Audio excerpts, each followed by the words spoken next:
디모데전서 5장은 성도를 대하는 태도에 대하여 사도 바울이 디모데에게 교훈하는 말씀입니다.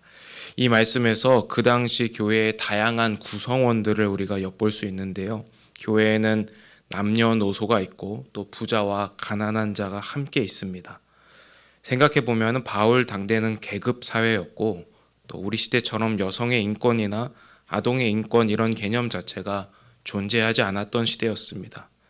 또 국가적으로 보면은 강력한 남성 중심의 가부장적인 사회였습니다. 어느 정도였냐면은 로마의 아버지들은 아내와 자녀들 또 친족과 입양자, 자신의 집에 있는 노예들에 대한 생명을 빼앗을 권한 모든 전권을 갖는 존재였습니다. 왜냐하면 로마 제국 전체의 아버지와 같은 존재가 로마 황제였기 때문에 가부장 중심으로 나라의 체계를 만들었습니다. 당시에 이런 문화적 맥락 가운데서 하나님의 부름을 받은 교회는 독특한 조직일 수밖에 없습니다. 그러면 교회는 어떻게 당시의 그리스 로마 문화와 전혀 결이 다른 조직을 이룰 수 있게 됐을까요?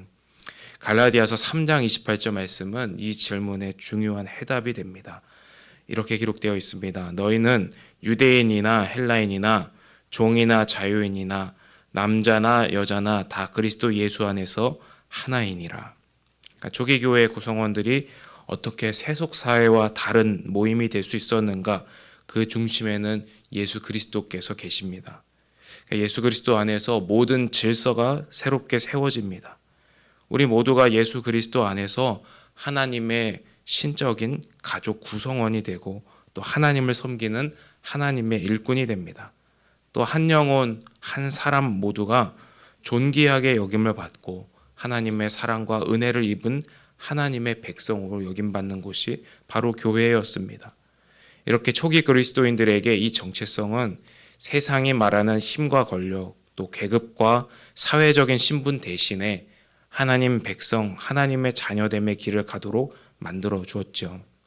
사도 바울은 오늘 디모데에게 그리스도 안에서 하나님의 가족 구성원들인 다양한 성도들에게 우리가 어떻게 그 성도들을 대해야 할지 중요한 원칙과 또 믿는 사람의 태도에 관하여 말합니다.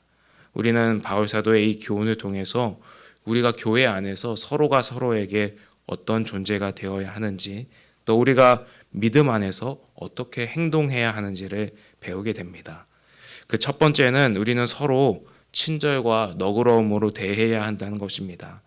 1절 말씀을 보시면은 늙은이를 꾸짖지 말고 권하되 아버지에게 하듯하며 젊은이에게는 형제에게 하듯하고 또 늙은 여자에게는 어머니에게 하듯하라 이렇게 말합니다. 디모데는 한 교회의 리더로서 또 목회자로서 다양한 성도들을 만납니다. 그러나 바울은 이 목회자라는 직분이나 자신이 교회의 지도자라는 그런 권력을 가지고 성도들을 함부로 대하는 것을 절대로 금지합니다. 대신 바울은 모든 성도들을 자신의 가족을 대하듯이 친절함과 너그러움으로 대할 것을 권면합니다. 사도 바울의 영적인 아들과 같은 이런 디모데에게 이 교훈을 하는 이유는 단순히 어떤 목회적인 솔루션을 주기 위함만은 아닙니다. 바울의 이런 목회 원칙은 그 근원에는 하나님의 마음을 담아 있습니다. 한 생명을 존귀하게 여기셨던 예수님의 마음을 닮아 있습니다. 특별히 우리 그리스도인들은 다른 사람을 대하는 태도를 통하여 우리의 영성이 드러난다는 것을 알아야 합니다. 사랑이 없으면 모든 것이 헛된 일입니다. 사랑 안에서 다른 이들을 존귀하게 여길 줄 아는 따뜻한 마음을 가진 사람이 되도록 우리는 내가 하나님의 은혜를 입은 사람임을 기억하고 감사해야 합니다. 둘째로 믿음의 사람들은 자기의 책임을 다하는 사람들입니다. 8절 말씀을 보시면은 누구든지 자기 친족 특히 자기 가족을 돌보지 아니하면 믿음을 배반한 자요 불신자보다 더 악한 자니라. 바울 사도가 이렇게 강하게 이야기하는 까닭은 교회 안에서 가족을 돌보지 않고 그 책임과 짐을 교회 공동체로 돌리는 일을 그런 일들이 일어나는 것을 방지하기 위해서였습니다.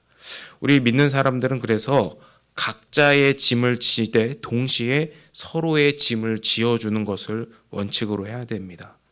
일차적인 책임이 자신에게 있음을 알고도 그 책임과 짐을 교회 공동체에 돌리게 되면 공동체 전체의 부담으로 돌아오게 됩니다. 그래서 사도 바울도 자신의 선교 원칙으로 밤낮으로 수고하여 노동을 통해 얻은 소득으로 생활하여 교회 공동체에 부담이 되지 않으려 애써 노력했습니다. 우리 믿는 사람들도 오늘 이런 믿음의 원칙을 가지고 생활할 때 원가족으로 부르신 하나님의 뜻을 바르게 섬길 수가 있습니다. 마지막 세 번째로 교회 안에서 어떤 일을 대할 때에는 원칙이 있어야 한다는 것입니다. 21절에 사도 바울이 강한 어조로 이렇게 말합니다. 하나님과 그리스도 예수와 택하심을 받은 천사들 앞에서 내가 엄히 명하노니 너는 편견이 없이 이것들을 지켜 아무 일도 불공평하게 하지 말며. 사도 바울은 교회 안에서 치리하고 또 성도들을 대할 때 편견 없이 공평하게 할 것을 강하게 요청합니다. 왜 이런 원칙이 교회에 필요할까요? 그 이유는 교회는 하나님의 성품과 또 그분의 뜻을 담아내야 할 책임과 사명이 있기 때문입니다. 교회 안에서 지도자들이 원칙 없이 자기의 생각에 옳은 대로 일을 처리하거나 자기와 가까운 사람들 편에 서서 그들의 입장만을 대변한다면 교회 안에는 원망과 불평이 일어나고 교회라는 조직은 스스로 와해되고 말 것입니다. 그뿐만 아니라 하나님의 거룩하신 성품을 세상 가운데 반영해야 될 그 공동체로서의 사명을 포기하는 것과 마찬가지입니다. 미가서 6장 8 말씀에 보면은 미가 선지자는 하나님께서 그분의 백성들에게 요구하시는 삶의 모습을 이렇게 증언합니다. 여호와께서 내게 구하시는 것은 오직 정의를 행하며 인자를 사랑하며 겸손하게 내 하나님과 함께 행하는 것이 아니냐.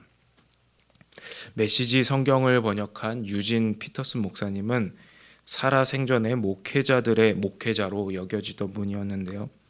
이분이 사랑하는 아들에게 편지했던 내용이 몇 년 전에 책으로 출간되었습니다. 유진 피터슨 목사님의 아들도 목사님이셨기 때문에 이 편지의 내용을 보면은 여러 목회적인 조언들이 자주 등장합니다. 제가 이 책에서 아주 인상적이었던 내용이 하나 있습니다. 이런 말이었습니다. 목회자의 최고의 특권은 모든 사람을 존귀히 여길 수 있다는 것이다. 한 영혼을 그리스도 안에서 형제 자매로 존귀히 여기는 것은 목회자만의 특권이 아니라 우리 그리스도인의 특권임을 기억하고 오늘도 주님 안에서 믿음과 사랑으로 승리하시기를 축복합니다.